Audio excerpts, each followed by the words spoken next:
Good afternoon. On March the 25th of 2014, officers were dispatched to a residence located in the area of the 200 block of 60th Street Northwest in Albuquerque, New Mexico, in reference to a 911 call that an armed suspect had pointed a gun at two juveniles. We'd like to play the audio from the 911 call.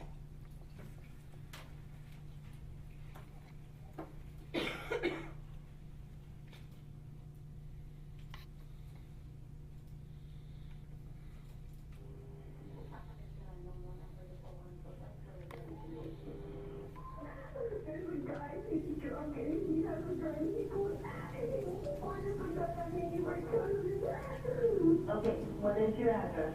Where are you? Where are you?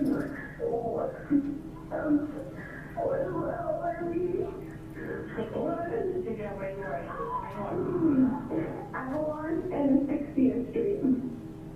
Are you right at the intersection or are you at a house? We're at a house. What is the address of the house? 68. I think that's the address.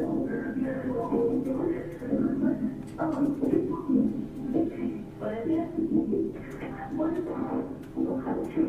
58 number. 628. That's what you said? I don't know. I'm just telling you now. Look, you are 8, right? You do it. Okay. Who just pulled out a gun? Who is it?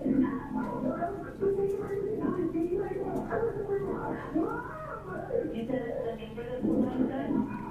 Yeah, it's just me right when I was like, and he was trying to be so weird to tell you something when we just walked out. He started yelling at us. And we're like, what the heck? I got mad because like he didn't even know us. And he rolled up and he's like, oh, no, we got some happening out of blood. He's not people to take her, and I just started freaking out and mom it. He's like, get the fuck out of here. Yeah, no, he's so that little that's funny. Yeah. Where is he at right now? He's in the zone. Okay, what is his address? This is right where we are. Like across the street, right next door? Where? Next door.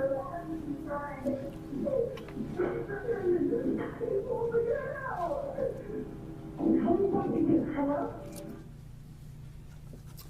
As the officers arrived at the scene, they were met by two adult persons who had contact with and were threatened also by the armed suspect, and reported to the officers that they were threatened by the armed suspect.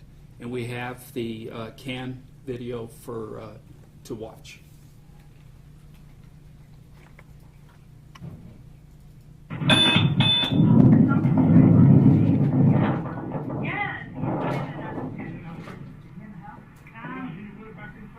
He's inside now?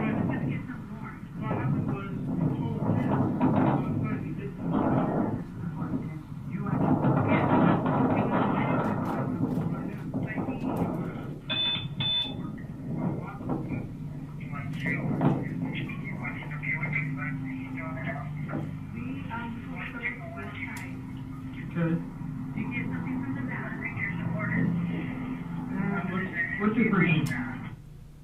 Pardon?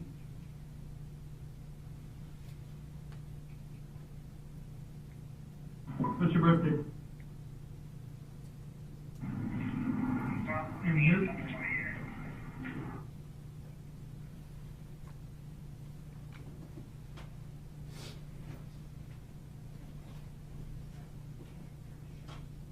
Okay, and your birthday? Okay, tell me now what happened. You sent the kids out. We send the kids out to get some Two stuff girls. from the trunk. Okay. And then from the owner's place too, she has a van. We get something from there. Okay. And he came out No, I think he Done. drove us or something. and he pulled up. No. He said that he drove up, they were already out there, getting what they need to do. And then he went up to them, to the girls, 14 and a 13-year-old, and said, what are you guys doing? What are you guys doing? And he pointed pointed the gun at my daughter.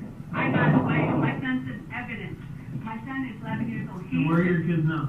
They're in the house. Okay, which one is yours? Well, it's not even my house. It's where my neighbor's house. My friend's Okay, house. which one is it? What number? It's like this, right? So the one that says 212, but over there? Okay, okay. That's where What are your we're at. kids' names? That's what happened to her. When's her birthday? What's her last name? Okay, and then My birthday?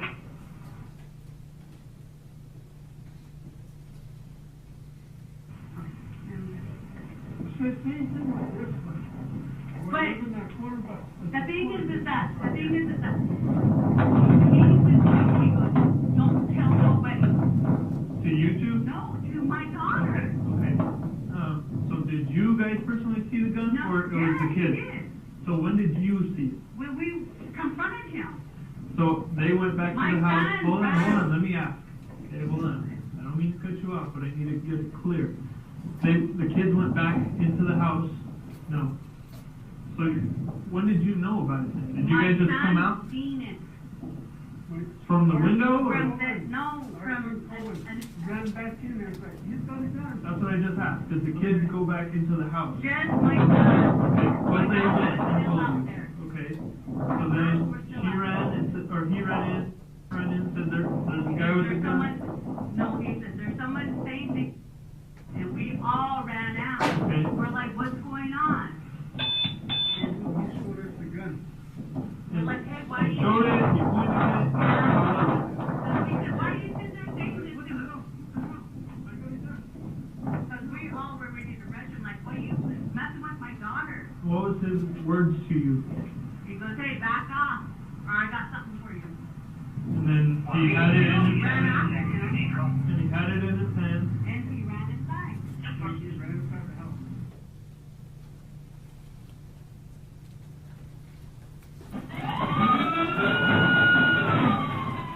Can you stop it?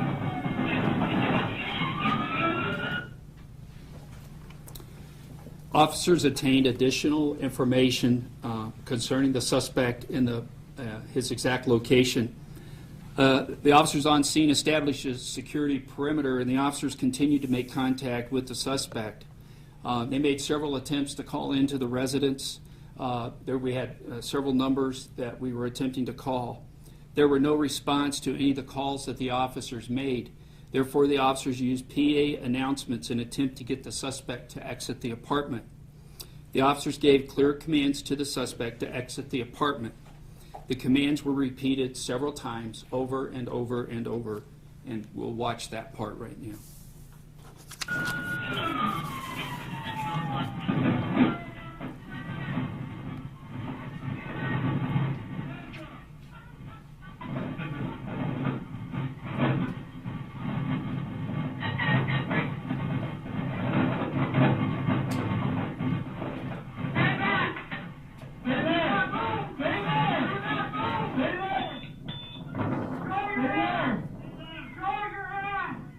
Put your gun down!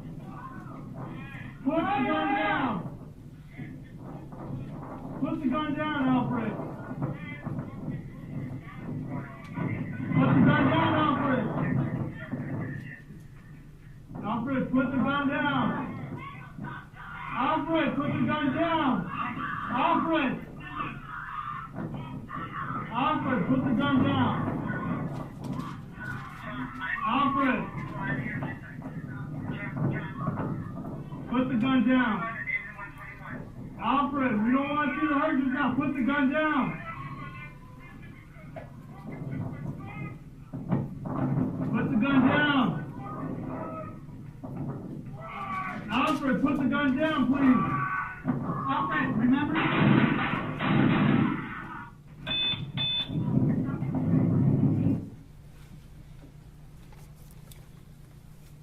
When the suspect finally exited the apartment, the armed suspect did in fact discharge his firearm. At least one officer fired his rifle. The suspect was taken to a local hospital where he was later pronounced dead.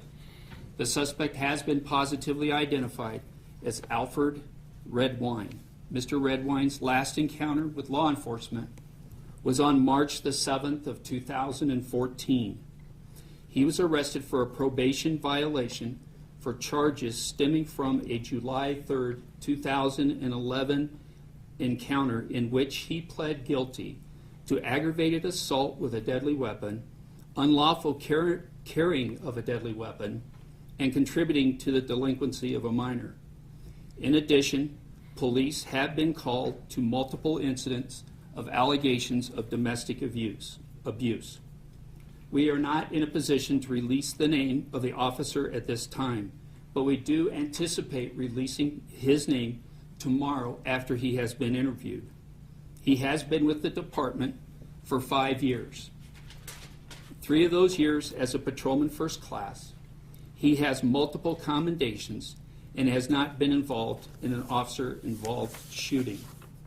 We are asking that if anybody has additional information concerning this event, to please contact us at 242-COPS. We're doing our best to provide you with a factual briefing 18 hours after this incident occurred. I can answer some questions that may not have been addressed. So, are there any questions? Oh, I'm sorry. This is the firearm that was recovered at the scene. This is the firearm. This is the cylinder with 6 casings in it.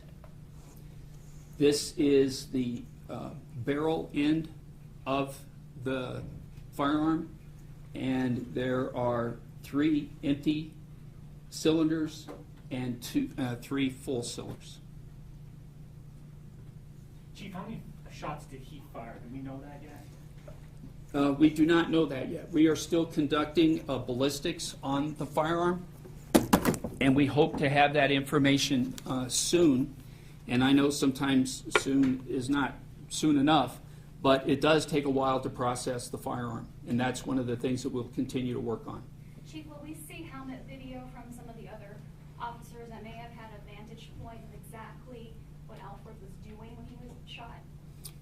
As soon as our case detectives have reviewed all the video, we'll be making that video available. Why can't we see that today if we can see this video?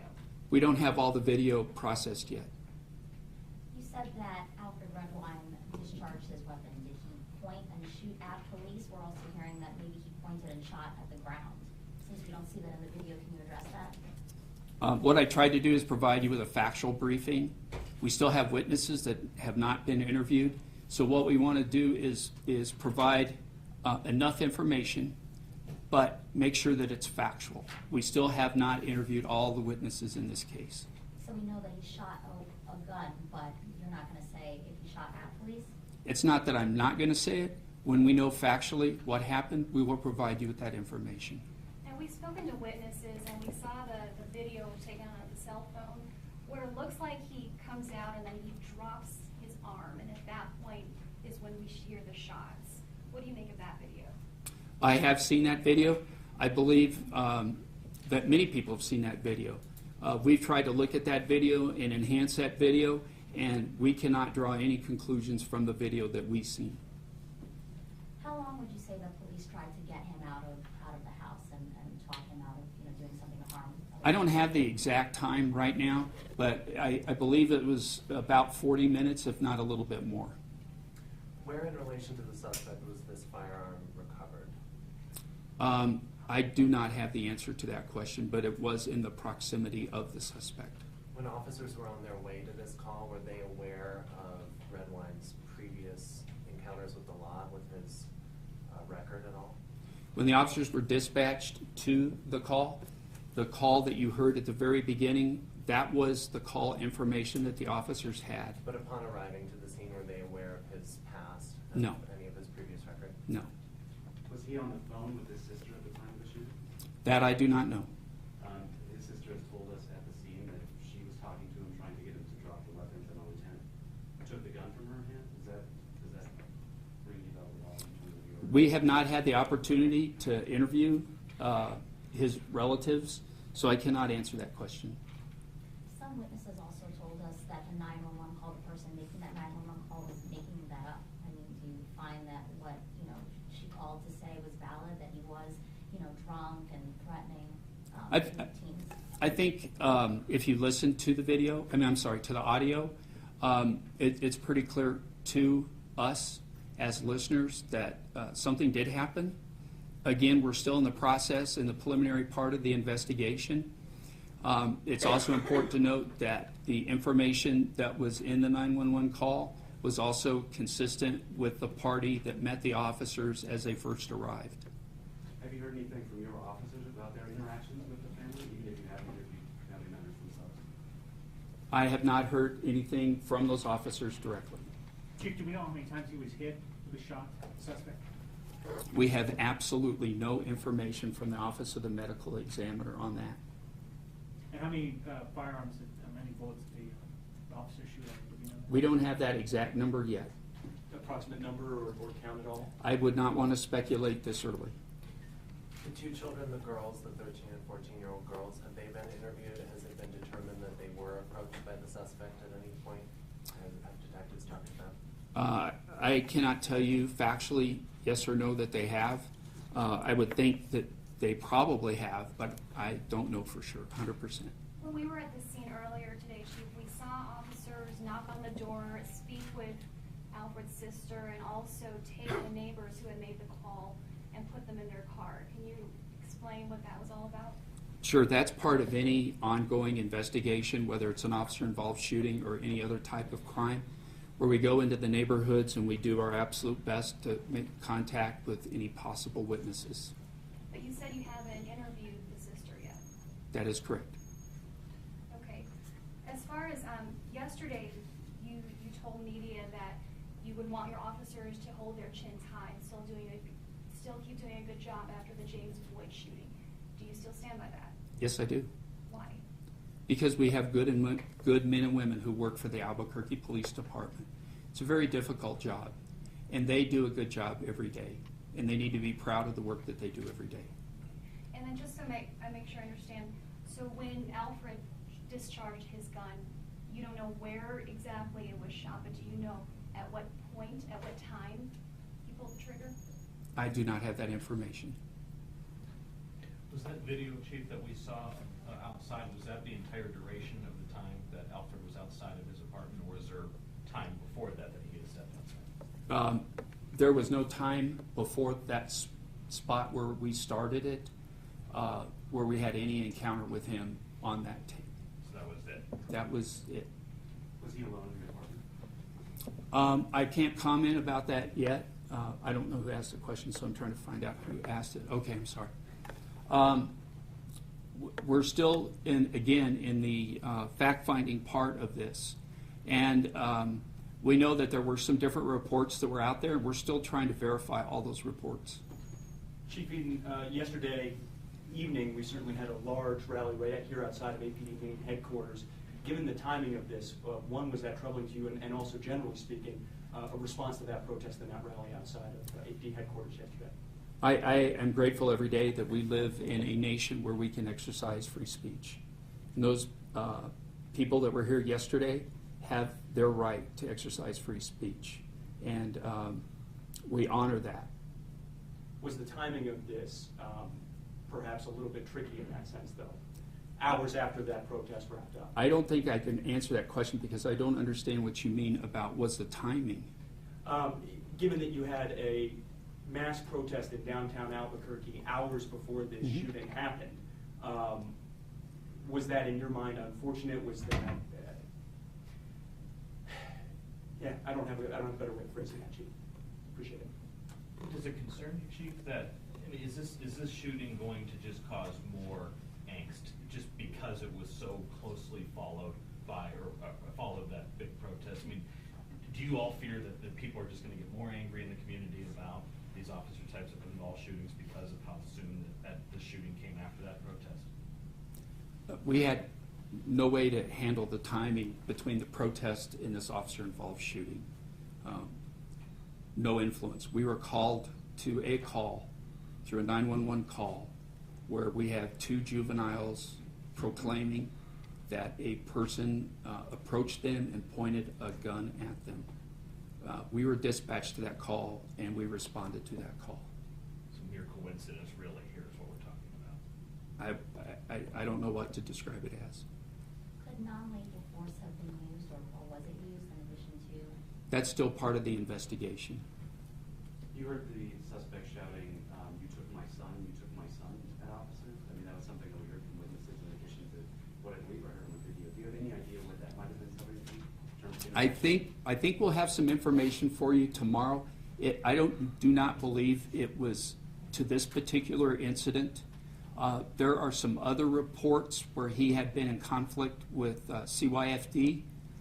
So we'll be able to probably get that information to you probably later tomorrow. But there are police reports that do have that information already.